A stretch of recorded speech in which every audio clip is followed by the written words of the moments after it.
Razmišljam o tome ko želi u sljedećih godinu, 2, 3, 4 ili tako dalje da upravlja Srbijom što se tiče političkih pozicija.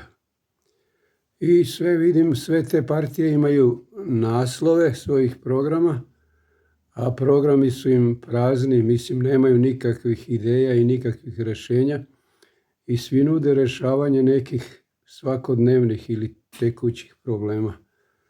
Radi se o tome da te srpske političke snage od Vučića, Šešelja pa ovamo šta ja znam sad odjednom upada i Miša Majić, čekaju razvoj političkih događanja na svjetskoj sceni da bi onda i oni ušli u reku velikih tokova.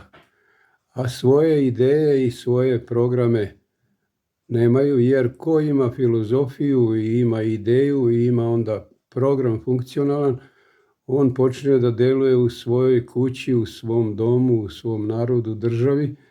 Tako da ja, recimo, kad bih ja došao tu kao što vas nudim, a vi, hvala Bogu, ne jebavate me ni realno ni politički, ja bih iz mesta krenuo da menjamo planetu iz Srbije.